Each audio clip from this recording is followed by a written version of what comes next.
startups these days are not profitable. I don't understand this current day startups where it is more on funding and then they run into losses. That part of the diamond, I'm a old school timer. For me, the ultimate thing is having good margin. Any business we are doing, is there margin or not? If there is no margin, how to move into towards margin? So this is the primary focus. So for the margin, the key levers are the costs. So either it could be infrastructure cost or the building cost, or the people cost. All these costs have to be segregated and make sure that at least 30% margin is being made. Then only there is a real cash in the bank and the business will be profitable. This is my strong belief.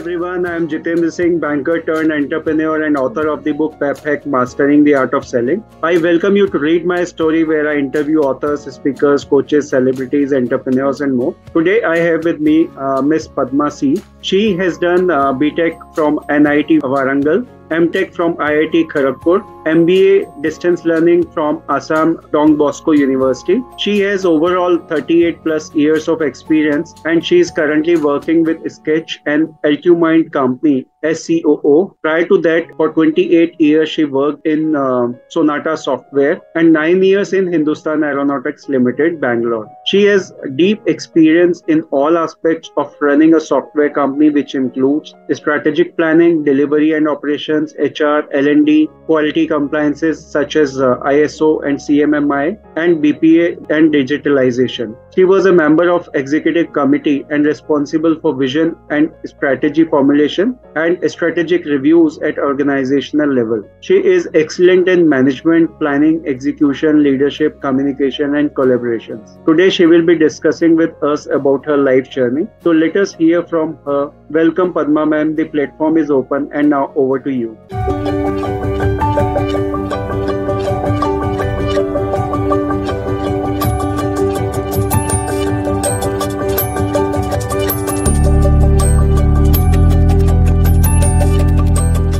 Thank you. Thanks for a very nice introduction. And glad to share my experience here on this platform. So first thing I'd like to know from you is how did your past life has affected the person who you actually wanted to be in life and what you are? Yeah, so it's a long story because I'm 60 plus now. So basically it goes back to my childhood. My mother is very ambitious. Actually, she got married very early and she could not study much. So she has been very much after my studies and she used to force me to get 100%. She never left, even if I get 1 mark less, and very strict on the timings that I follow for studies and all that. And so my father was also a strict disciplinarian, and I think these two have cropped into my rest of the life. Wherever I go, I want to be the topmost. I want to be the leader and best performer. That ambition is there, and I'm also a very strict disciplinarian, either with respect to my morning walks, evening walks, or my other practices. Everything I do in a very disciplined way. So this is how both my parents have impacted my life in a large way. And also when we see early 80s, there were very few women doing engineering actually. Yeah, that's true. Yeah, I got a seat, free seat kind of, and in NIT. So my father, anyway, he was always encouraging. He never went back on the cost for engineering and all that. So he also encouraged, and that's how I could do engineering and post that M.Tech also. Yeah. Right. Really wonderful, ma'am. So if I talk about things you are passionate about in your life, what are those things? Yeah. So mine is like jack of all kind of thing. I'm passionate about many things. Okay. But mainly learning of new things. I'm a constant learner, always trying to learn new things. And when I was in the peak of career, along my career, I learned project management, program management, and Agile, ISO, CMMI, all these processes, Six Sigma, I've also done Six Sigma, and also company strategy course I attended, and then governance, company governance, corporate governance standards, like that, many things during the course of my career. Apart from that, I have also learned acupuncture. I'm a certified acupuncture doctor, and also very late, like at the age of 33, I learned car driving anyway. At the age of 58, I learned swimming. That is like life-changing experience, because swimming at this late age is very difficult, because you feel that you are out of the breath and you are dying. I took a lot of time, but I have learned. So that way I want to be continuously learning. Learning is one of my passions, learning and applying that. Okay, I have also treated people using acupuncture, and so that way learning and sharing my experiences, and then people who know me, they know very well that I am after cinemas. So entertainment and watching movies and reading stories is also like pastime. Hobbies are also there. Apart from that, spirituality has been underlying all through, right from my childhood, and from the age of I think 35, we are seriously engaged with one guru, and I am a spiritual seeker, always trying to learn on self-actualization and self-realization. So this is a continuous, this is a lifetime learning. So overall, my passion is about learning, you can say.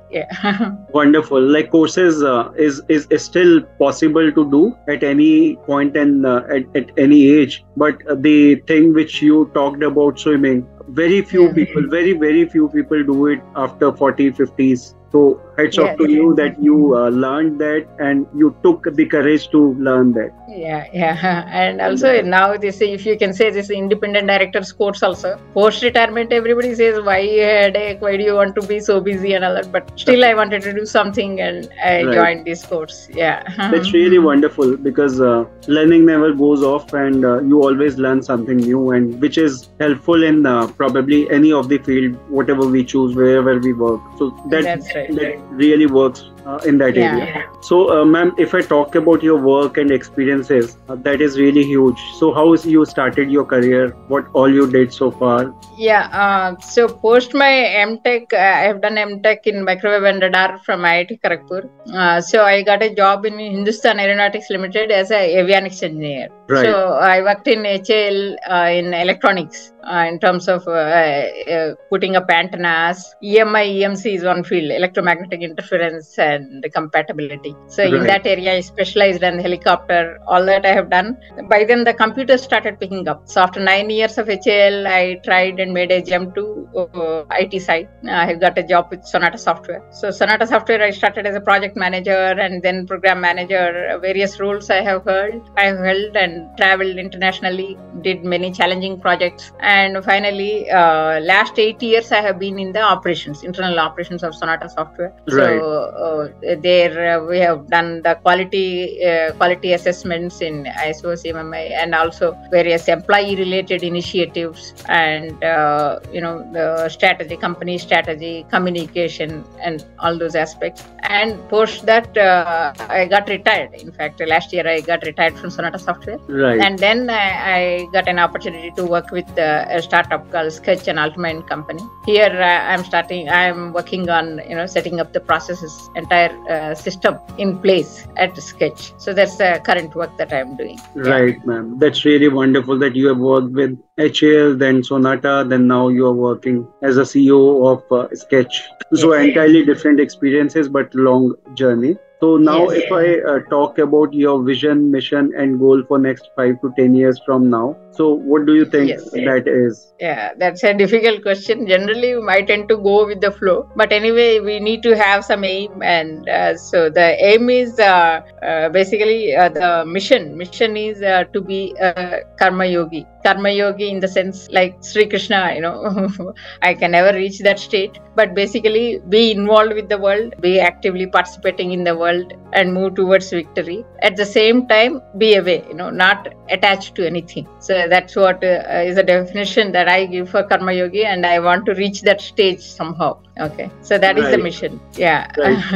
When it comes to vision, I want to, the experience that I have learned through all these years, to part with it, to share it with the other companies, startups in IT area, and spread the good practices in IT area. So that is why this independent director officers course I have joined. Through this, by becoming part of the board, I can assess how the other companies are doing and maybe give them directions as to how to move towards success and growth. So that's the vision. And goal is actually to sit on few boards as a board member. That's the goal. I hope I'll finish this course and realize my goal. Yeah. Sure, you have vast experiences which definitely would be helpful to many organizations. As an additional director, you would be able to help them out. Yeah. Thank you. Great, ma'am. So now, if I talk about your learnings, most important learnings actually from your personal and professional journey. So what are those? Yeah. So I will talk more about the personal only. So one key mantra that I take up is TTSP. That is, this too shall pass. Okay. Any situation will pass. I have passed through quite a difficult situations throughout my, career and personal everything. For all women, of course, working women, children, childhood, managing work and home, that itself is a challenge. Apart from that, in the middle of my career, my husband had a paralytic attack. Okay.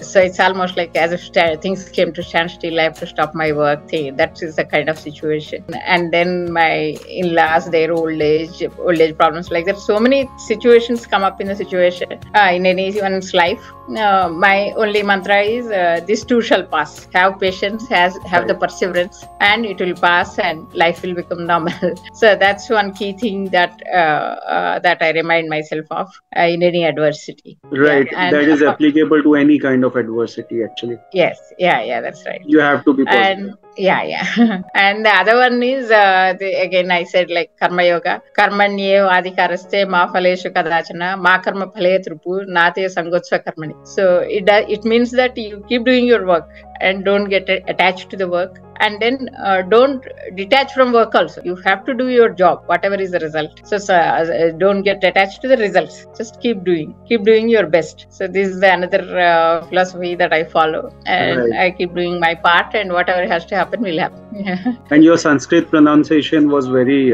wonderful. Yeah, now that is also I'm learning actually. Now my current one of the courses is Veda chanting. Okay. Yeah.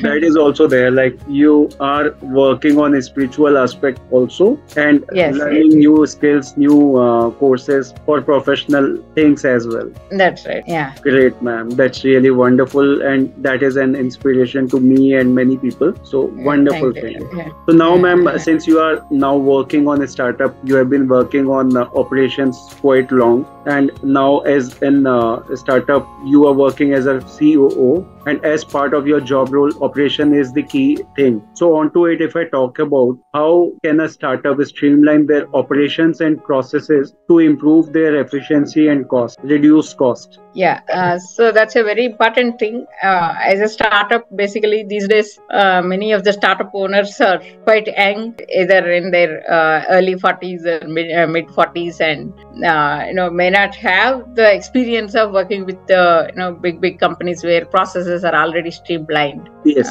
And also they are so very busy in getting the business and running the business. There may not be so much focus on the operations part of it, but operations is a very key area where right from recruitment to talent, engaging the talent, speaking to the employees, keeping them engaged, and then projects execution processes, whether projects are being run up to the quality required and as per the timelines that customers has given and within the cost. So the project management processes and then the quality processes required, whether everybody is following the same process or everybody is doing whatever they want, then again it will result in chaos.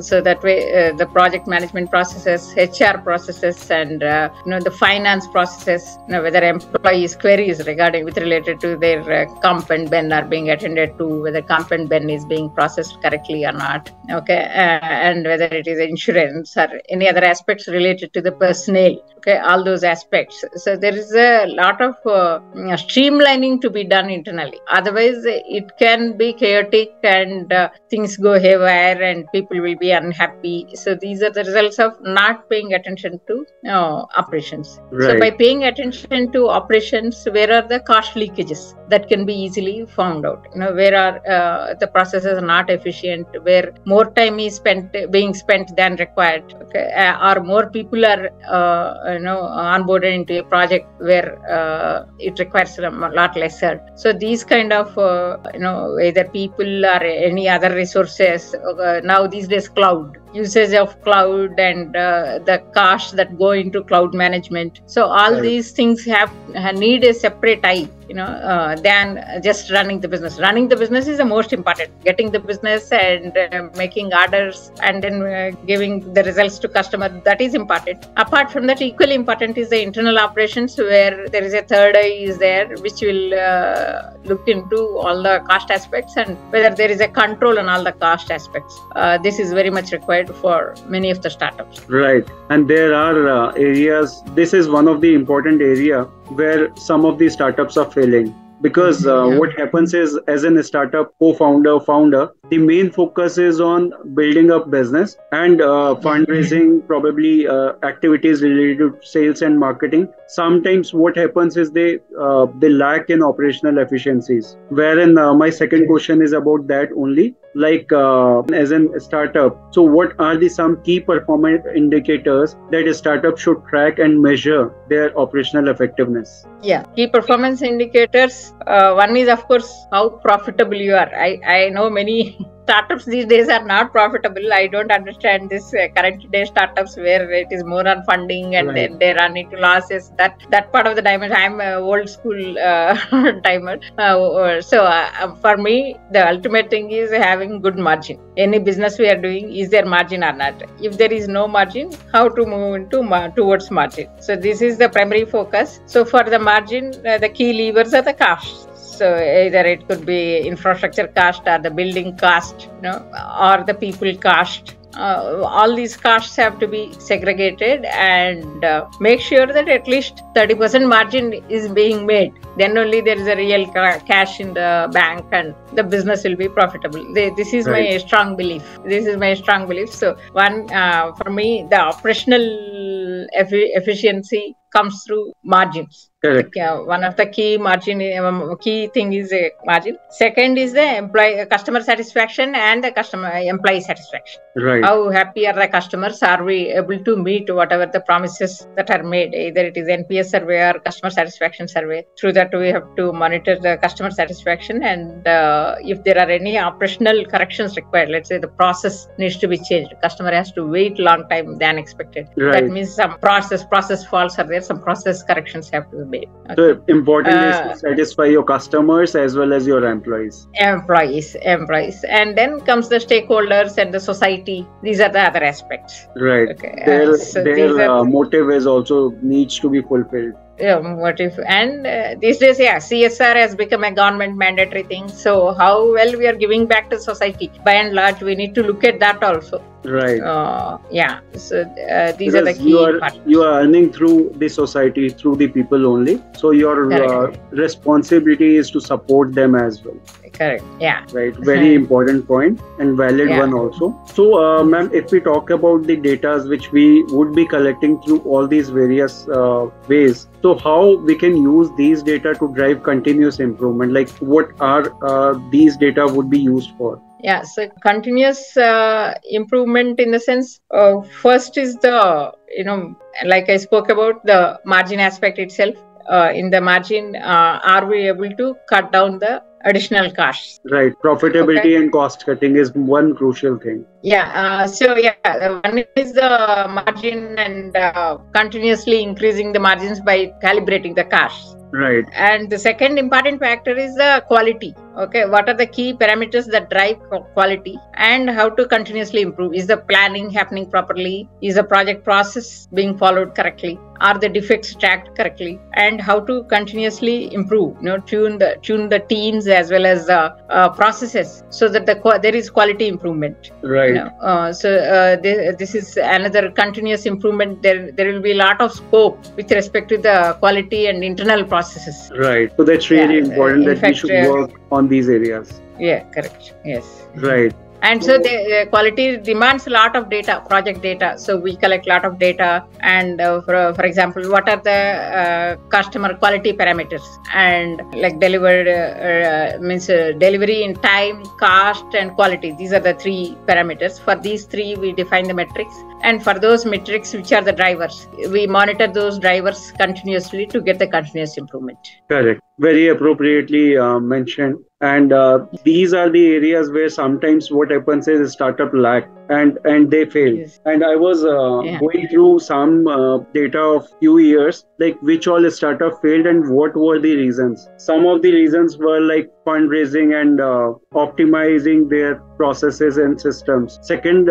like few more reasons were like operational inefficiencies, wrong hiring, over budgeting on hiring part. So also quality was constrained, not getting a right amount of customers to buy their product and services. So these were few of the issues, and most of them were related to the operational efficiencies. That's why I asked you a question related to that. So that would be helpful to many startups, including my own. Looking forward to implement these things in my operational areas. Thank you so much for this. So now moving on to you again. So if I talk about you as a person, like what kind of nature you have? Are you an introvert or an extrovert while meeting people or facing audiences? What is the plus or minus of the same is? Okay, I think you must be noticing by now.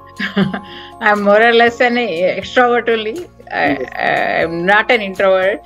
Basically, more outgoing types and keep talking whatever comes to my mind, which has its own negatives. It's positive in the sense that I don't hide anything, but negatives in the sense that sometimes that should not be told also will come out. So that way, keeping the secrets will become difficult. Over-friendly. So I think. Over friendly, and sometimes it is risky. It can go into a risky zone. So that way balance. But what I have is required. You are using words appropriately, like very balanced. So you are like kind of both sides. You manage with both sides. You are introvert as well as extrovert. When it comes to your work and profession, you are highly engaging. That's right. So I think everybody should strive towards balancing. Being introvert, again, a lot of things keep boiling inside, which is not good for our own health. True. So better to blurt it out and clear the mind. Right, ma'am. So if I talk about your journey, like there would be certainly many people who supported you. So who were those supported you the most? So like I told you, the children after marriage with the children, I have two children. I mean, both of them are grown up now. I have a granddaughter also now. Wow. So childhood is very painful for any mother. So that time actually my husband and my in-laws were extremely supportive. Thanks to them, my career has not stopped, and I have gone through various stages of the career, passed through successfully. Right. And my husband is also extremely supportive, and I'm thankful for my parents for giving me this education and making me what I am.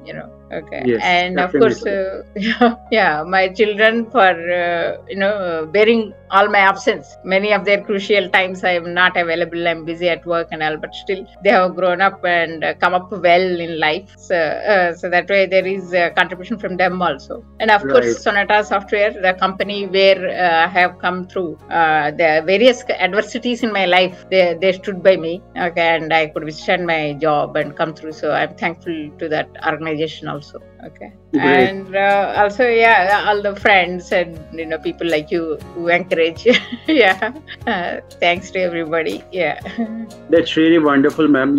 My spiritual guru also. I have a spiritual guru, I told you. He also putting things positively. Every stage of life, even if it is the deepest adversity, he used to tell me how to look at the positive side of things. Keep on guiding you. That's right. That's right. Right, ma'am. That's really wonderful. You've already been an motivation and inspiration to many people. But when it comes to you, how you get your motivation and inspiration from? Yeah.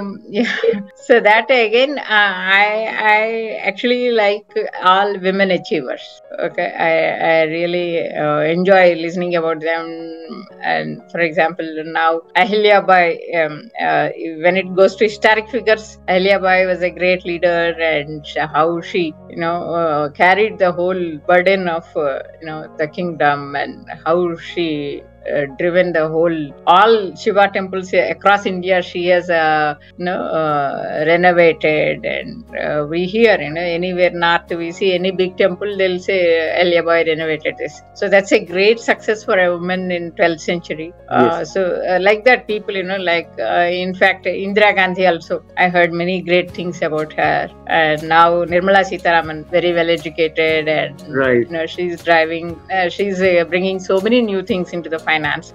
Women in history, and like I said, any women achievers, I get inspired by them. Sania Mirza or PV Sindhu, anybody, and so many women founders for the startups. So generally, I feel that I need to learn a lot from them, and sometime I should reach that stage where I can inspire others to take my example. So that way, women achievers are basic inspiration for me. And I want to prove that women are no less in doing whatever they want to. Many times we see women withdrawing, saying that no, it's not my cup of tea. So by and large, I believe that that's not true, and all women should come forward and prove themselves. And I want to see more women in boardrooms and senior positions, because that's where our percentage is very less. Okay, so my inspiration is those who are able to meet those levels. Right, ma'am. That's really wonderful, because there are women who are coming up and taking those chairs. And startup is a thing which we can see there are a good number of women entrepreneurs are coming up and starting coming up with their innovative ideas and running good amount of startups. So, ma'am, now let's talk about success. So, what do you think success to you is? What is your idea about success?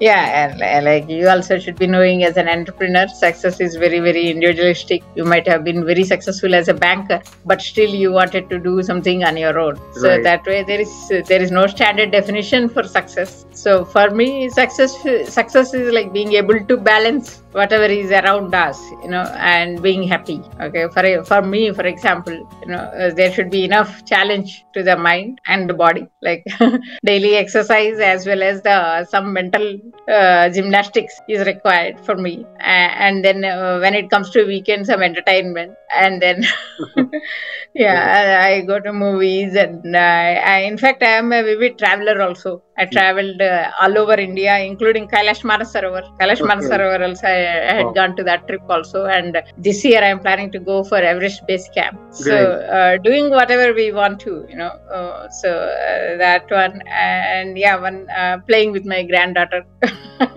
So wonderful. Till now, my circle is very much limited to me and myself and around me. And with acupuncture, I have done little bit to the society, that is treating outside patients and all. I want to extend myself more into giving back to the society. I have to see how things will shape up. I'm exploring various options, but that's one of the ambitions of somehow in a good form I have to give back to the society. That is so success to me is one should be happy.